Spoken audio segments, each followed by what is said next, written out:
Hi ಎಲ್ಲರಿಗೂ, ಹೇಗಿದ್ದೀರಿ ಎಲ್ಲರೂ? ಎಂತ ಗೊತ್ತುಂಟಾ, ಇವತ್ತು ನಾವು ಬೇಲೂರು ಮತ್ತೆ ಹಳೆಬೀಡು ದೇವಾಲಯಕ್ಕೆ ಹೋಗ್ತಾ ಇದ್ದೇವೆ. ಇವತ್ತಿನ ದಿನ ಹೇಗೆಲ್ಲ ಹೋಯ್ತು ಅಂತ ನಿಮ್ಮೊಟ್ಟಿಗೆ ನಾನು ಶೇರ್ ಮಾಡ್ತೇನೆ. ಇದು ಚಿಕ್ಕಮಂಗ್ಳೂರು ವ್ಯೂ ಆಯ್ತಾ. ಯಾರೆಲ್ಲ ಬೇಲೂರಿಗೆ ಹಾಗೆ ಹಳೆಬೀಡುಗೆ ಹೋಗಿದ್ದೀರಿ ಅಂತ ನನಗೆ ಕಾಮೆಂಟ್ ಮಾಡಿ. ಈ ವಿಡಿಯೋ ನಿಮಗೆ ಇಷ್ಟ ಆಗಿದ್ರೆ ಪ್ಲೀಸ್ ಸಬ್ಸ್ಕ್ರೈಬ್ ಮಾಡಿ ನಮ್ಮ ಚಾನಲ್ ಅನ್ನು. ಇವತ್ತು ನನಗೆ ರಜೆ ಇತ್ತು, ಹಾಗೆ ನಾವು ಹೊರಟದ್ದು ಹೋಗ್ಲಿಕ್ಕೆ. ಈಗ ನಾವು ಬೇಲೂರು ರೀಚ್ ಆಗಿ ಆಯ್ತು.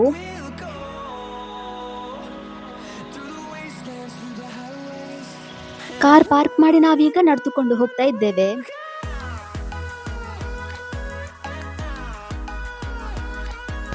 ಈಗ ದೇವಸ್ಥಾನಕ್ಕೆ ರೀಚ್ ಆಗಿ ಆಯ್ತು ನಾವು.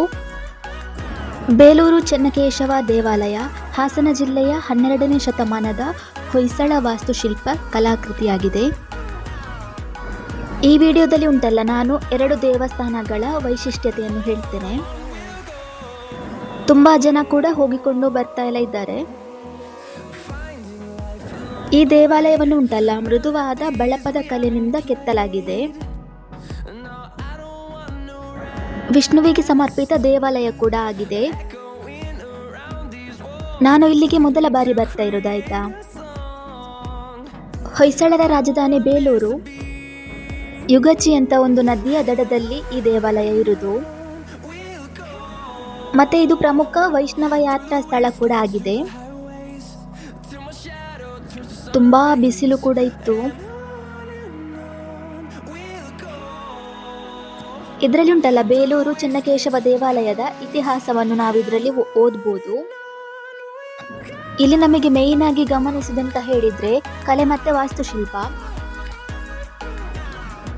ಓಕೆ, ಈಗ ನಾವು ಇಲ್ಲಿಯ ಕಲೆ ಮತ್ತು ವಾಸ್ತುಶಿಲ್ಪದ ಬಗ್ಗೆ ಸ್ವಲ್ಪ ನೋಡುವ.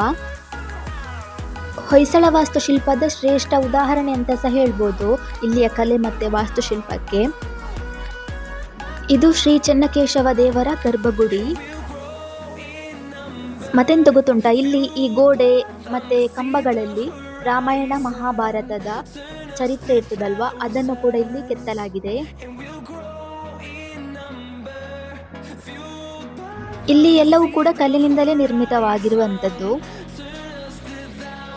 ಎಷ್ಟು ಚಂದ ಮಾಡಿ ನಿರ್ಮಾಣ ಮಾಡಿದ್ದಾರೆ ಗೊತ್ತುಂಟಾ, ಅಲ್ಲಿ ಹೋಗಿ ನೋಡ್ಬೇಕು, ಅಷ್ಟು ಒಳ್ಳೆ ಅನುಭವ ಸಿಗ್ತದೆ.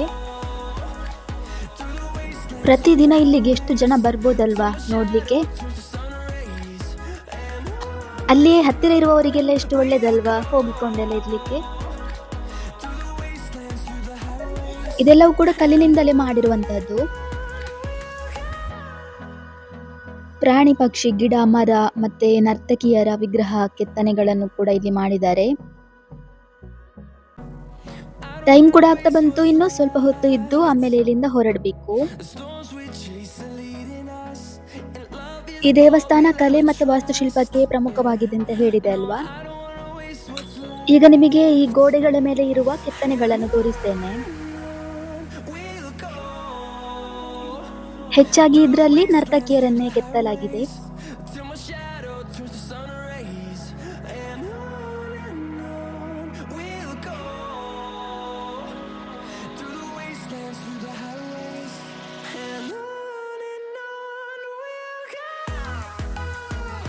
ಚೆನ್ನಕೇಶವ ದೇವರ ಇದು ಗರ್ಭಗುಡಿ.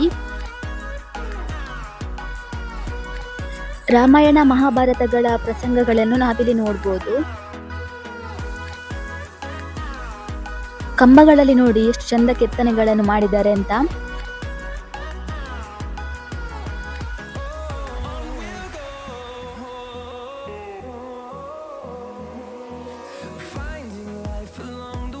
ದೂರದಿಂದ ನೋಡಿದಾಗ ನೋಡಿ ಹೇಗೆ ಕಾಣ್ತಾ ಉಂಟು ಅಂತ.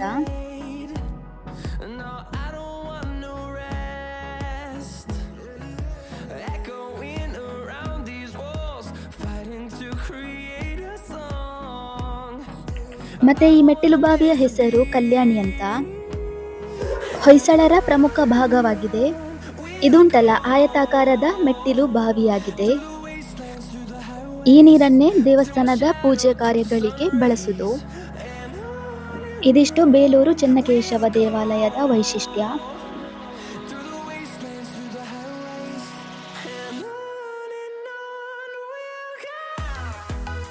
ಪಾರ್ಕಿಂಗ್ ಏರಿಯಾ ನೋಡುವಾಗಲೇ ಗೊತ್ತಾಗ್ತದೆ ತುಂಬ ಜನ ಬಂದಿದ್ದಾರೆ ಅಂತ.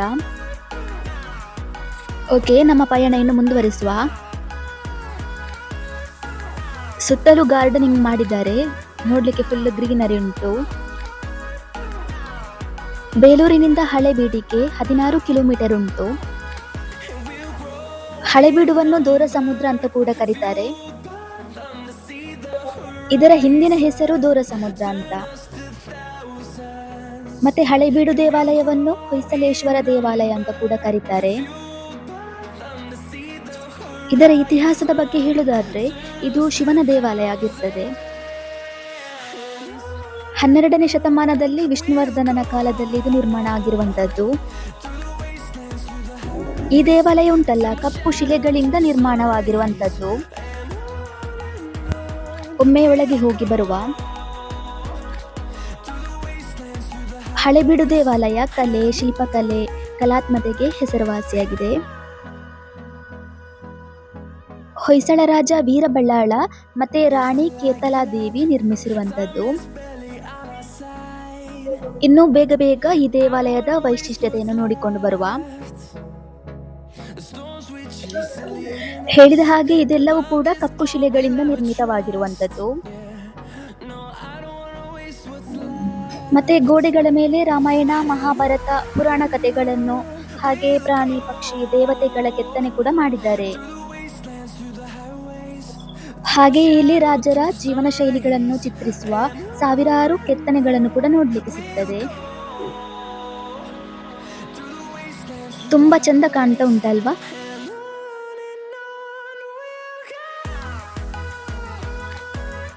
ಆದ್ರೆ ಎಂತ ಗೊತ್ತುಂಟಾ, ಇಲ್ಲಿ ಕೆಲವೊಂದು ಶಿಲ್ಪಕಲೆ ನಮಗೆ ಸರಿಯಾಗಿ ನೋಡ್ಲಿಕ್ಕೆ ಸಿಗುದಿಲ್ಲ. ಅಂದ್ರೆ ಕೆತ್ತನೆಗಳೆಲ್ಲ ಸ್ವಲ್ಪ ಡ್ಯಾಮೇಜ್ ಎಲ್ಲ ಆಗಿದೆ.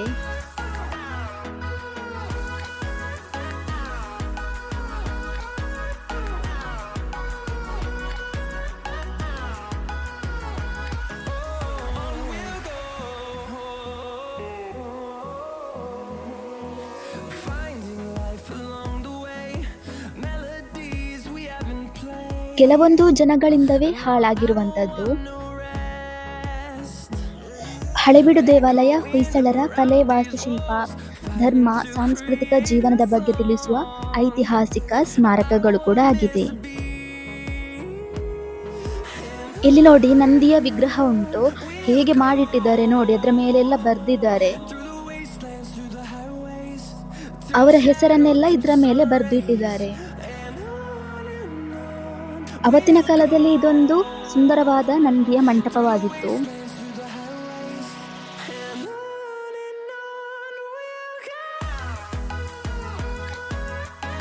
ಹೊಯ್ಸಲೇಶ್ವರ ದೇವಾಲಯವು ಹೊಯ್ಸಲೇಶ್ವರ ಮತ್ತೆ ಶಾಂತಲೇಶ್ವರ ಎಂಬ 2 ಶಿವಲಿಂಗಗಳನ್ನು ಕೂಡ ಹೊಂದಿದ ಜೋಡಿ ದೇವಾಲಯ ಕೂಡ ಆಗಿದೆ. ಆ 2 ಶಿವಲಿಂಗಗಳನ್ನು ಕೂಡ ನಮಗೆ ನೋಡ್ಲಿಕ್ಕೆ ಸಿಗ್ತದೆ. ಇದೆಲ್ಲವೂ ಕೂಡ ಕಲ್ಲಿನಿಂದಲೇ ಮಾಡಿರುವಂತದ್ದು. ಓಕೆ, ಈ ವಿಡಿಯೋ ನಾನು ಇಲ್ಲಿಗೆ ಎಂಡ್ ಮಾಡ್ತಾ ಇದ್ದೇನೆ.